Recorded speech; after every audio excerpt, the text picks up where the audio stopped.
Terima kasih kepada ahli panel akan memberikan jawapan yang saya kira semoga dapat menjawab soalan.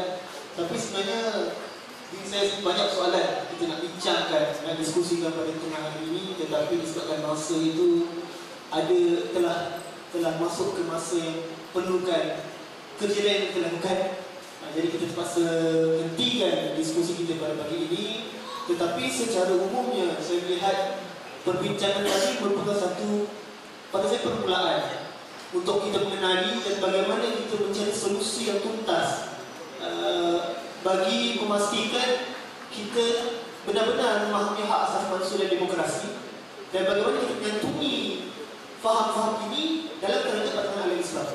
Kerana sekiranya tidak, dia akan menjadikan kita ini seperti kemungkinan tidak makna diri mungkin, ataupun kita menjadi seorang yang jumud, tertutup, yang tidak boleh menerima segala-galanya.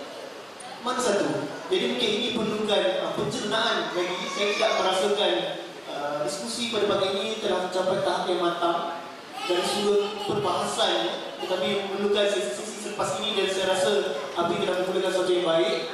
Semoga ini akan berterusan, dan saya mewakili menunjuk mohon maaf kepada ahli panel. Biasalah bila kita berjuang ni kadang-kadang pun minit jadi 10 minit kan, itu ada perjuangan, kita tak ada jangka. Jadi penting preparation, persediaan.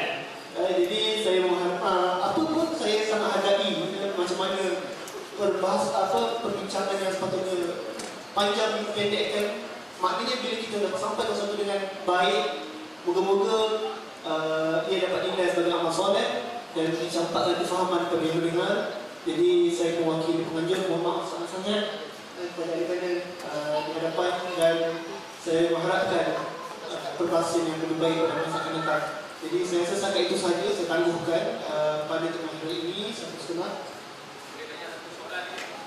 Satu soalan lagi. Mereka satu je. Assalamualaikum. Assalamualaikum.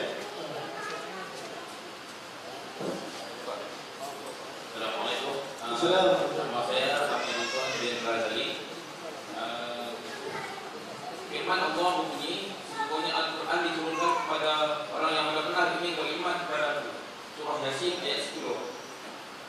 Wahyu dari Allah SWT kepada Nabi Muhammad beritahu bahawa aku tidak akan mengambil ilmu yang ada di dunia ini kecuali aku menarik para pakar-pakar ilmu maupun ulama yang ada di dunia. Nescaya Nabi Muhammad telah menyeru kepada sahabat-sahabat sekalian dan beritahu kepadanya, sesungguhnya aku menyiapkan dua benda yang kamu tidak akan sesat selama-lamanya, iaitu Al-Quran dan Hadis. Okey, di sini saya menyokong apa yang Ibu Tahrir ceritakan kepada saya, yang saya confuse sekarang ini kepada dua saudara saya yang ada dua ni. Okey, dari manakah anda mendapat soal kehidupan agama perlu dipisahkan, dan di mana anda dapat demokrasi itu sendiri? Adakah dari Al-Quran? Saya tidak pernah membaca ini dalam Al-Quran yang memisahkan kehidupan dengan agama, dan hadis-hadis sendiri itu saya telah terbaca. Sebab kita tidak perlu melihat pada buku-buku ataupun daripada mana-mana yang diriwayatkan oleh siapa ilmu ataupun daripada siapa pun. Apa yang kita ketahui adalah pesan Nabi Muhammad balik kepada dua, Al-Quran dan Sunnah. Okey, di sini kita kena tahu sekiranya tidak ada di dalam Tadi soalan dia. Bagaimana sumber dia lah. sumber Okey, terima kasih. Jadi dalam masa yang ringkas 3 minit setiap panel untuk soalan cukup panas kepada dia untuk jawab. 3 minit bagi setiap soalan.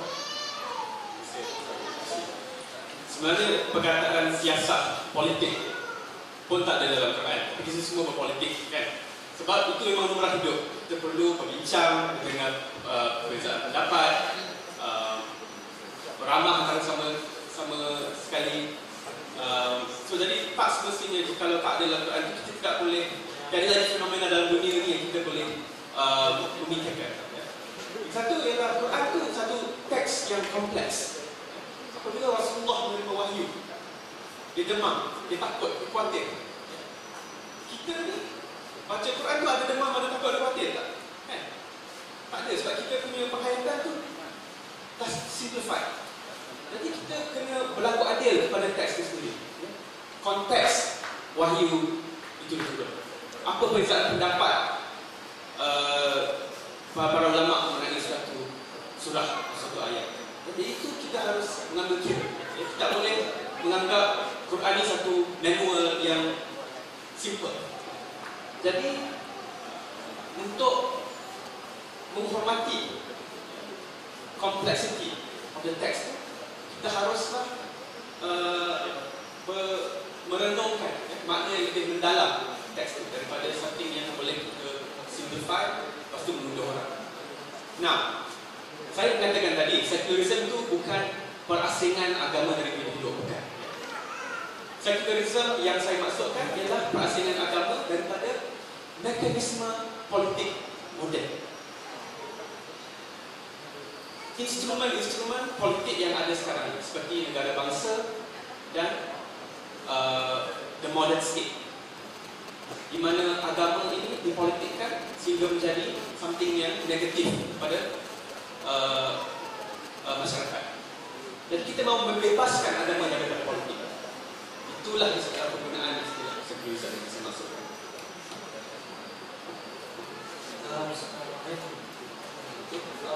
Saya fikir bila cakap tentang demokrasi, bagaimana kita menerimanya. Pertama kita harus jelas apa yang maksud dengan demokrasi.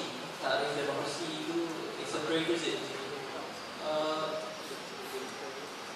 Because democracy is exported by the West, or it's a gift of the West to the rest of the world.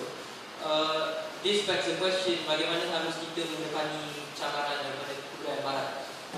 Dan cabaran yang didepani oleh kaum muslim sekarang, dia ada dua aspek. Satu, akibat tekanan daripada luar, so it's an external threat, and not of the physical kind, but of the intellectual kind.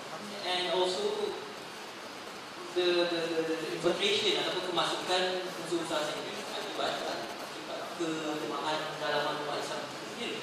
Sebab pada masa yang sama kita pun terputus dengan tradisi keilmuan.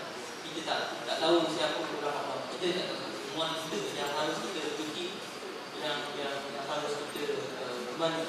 Kalau kita nak mengatakan bahawa semua yang ada pada Barat itu harus ditolak, and I often tell this to my students. I said that, well, we talk about the West as if the West is, West, seberang laut. But then at the end of the day, we are the West, because bagaimana kita melihat diri sendiri, bagaimana kita fikir tentang kebahagiaan, bagaimana kita berpakaian. We are agents of the West, basically. So the first thing we have to acknowledge that that we are complicit in this. We have to confess our complicity in all this. Only then can you change. Kalau tidak, kita biasa menganggap bahawa yang Barat itu di suatu lokasi fizikal di luar sana, dan bukan dalam fikiran kita. Sebab sekiranya kita ingin merubah sesuatu, apa yang kita ubah itu bukanlah institusi semata-mata, tapi insan itu sendiri, manusia, apa yang terkandung dalam akal fikirannya, pemikiran itu yang harus diubah. Kerana tiada guna kita merubah institusi, tapi orang yang kita letak untuk memimpin kita masih dari segi pemikiran, masih sekular, masih menentang agama, masih kacau, masih keliru akan makna diri. Jadi apa dia nak pembaharuan? We are not sure you need political change, of course, but if that political change is not built on on change at the individual level, that awareness, intellectual awareness, then it's just we are just repeating the same script again and again and again. And to focus so much on at the societal level, hal-hal kemasyarakatan. Seolah-olah ni kalau ada pilihan hari ini dan besok kerajaan baru, semua masalah kita. I think that's a very, that's a very simplistic idea. It does not work. It has never been proven to work. Kalau tengok sejarah Islam sendiri pun, kebanyakan pembaharuan ataupun pembaharuan yang dilakukan, it comes because of great individuals. Basically, Imam Ghazali, he produces his works. Imam Ash'ari is just one person, but karya-karya yang dibuat hasil pemikiran itu bertasi masa, bertasi zaman. Jadi, dan Imam Ghazali sendiri pun dikritik oleh setengah ulama sebab dia tak cakap mengenai perang salib. Ada orang fikir dia, kenapa Imam Ghazali tak mengambil kira perang salib itu sedang berlaku pada zaman itu. Dan ada orang pertahankan Imam Ghazali juga dikata, Ihya yang diri Imam Ghazali, Ahlu Ahal Sifat relevan pada zaman sekarang. Zaman sekarang kita guna karya itu. Kalau dia hanya meneropong pada hal masyarakat pada zaman itu, karya itu tak akan sejagat sampai tak akan diguna sampai sekarang. Jadi bila kita bercakap tentang hal ilmiah, perubahan secara ilmiah ni, kita bukan buat perubahan untuk diri kita ataupun untuk generasi sebagainya, tapi we are preparing for the next generation. We might not be alive when that change occurs. But then our reward is not in this world. Our reward is in the next world. So we need to calibrate our worldview, I suppose. So that's my point. Satu minit daripada saudara Zakaria sebelum kita buka soalan, sebab kita dapat maklumat yang sama perlu. Inilah semangat demokrasi. Semangat Islam. Okey. Saya ingin tahu, sebenarnya apabila kita nak bahaskan soal demokrasi, saya tak dengar satu dalil Al-Quran maupun hadis daripada dua daripada yang lain. Bila kita bicara soal Islam, dah tentu kita kena berbalik pada Al-Quran dan juga Sunnah. Itu satu persoalan. Orang Islam dari tak sebut. Itu semua guna hujah akal. Satu perkara yang saya tidak bersetuju, tapi tak ada masalah. Okey, seterusnya saya nak menyentuh satu minit Okey. Nak menyentuh berkenaan dengan perkataan yang dinyatakan oleh ahli yang kedua tadi, iaitu siasat kita tak sebut dalam Al-Quran. Ya betul tak disebut dalam Al-Quran, tetapi kita perlu ingat ia pernah disebut oleh Rasulullah SAW. Ya, ia pernah disebut. Okey. Taraktufikum amwali dan taqidun abada wa inna maqsatu bihima kitabullah wa sunnatun nabi. Dengan kata lain, kata Rasulullah SAW, aku tinggalkan kepada kamu dua perkara, iaitu Al-Quran dan juga Sunnah. Apabila kamu berpegang yang keduanya, maka kamu tidak akan sesat selama-lamanya. Lan, kalimat lan juga yang digunakan oleh Rasulullah SAW. Rasulullah pernah sebut dalam hadis dia, kana Bani Israil tasusuhum anbiya, kullama halaka nabiyyu khalafahu nabiyyu, wa innahu la nabiyya ba'du, wa satakunu khulafa'u fataksur. Qalu fama ta'muruna ya Rasulullah? Qala fu bi bai'atil awwal fa awwal, atuhum haqqahum fa inna Allaha sa'iluhum amma istan'alu. Apa maksud dia? Kana Bani Israil tasusuhum anbiya. Maksudnya dahulu kaum Bani Israil urusan politik mereka diuruskan oleh para nabi. Kata tasusuhum berasal daripada perkataan siasatan. Siasat adalah politik. Jadi satu kenyataan atau satu pernyataan yang salah bagi saya bahawasanya Rasulullah tak pernah menyebut perkataan politik. Urusan Bani Israil dahulu diuruskan oleh para nabi. Wa innahu la nabiyya ba'di. Okey, selepas daripada nabi tidak akan ada nabi yang lain, tetapi akan ada para khalifah dan jumlah mereka banyak. Khulafa jamak, maksudnya banyak. Okey, apa yang Rasulullah suruh kita buat? Fu bi bai'atil awwal fa awwal. Penuhi bai'at akad yang pertama itu saja.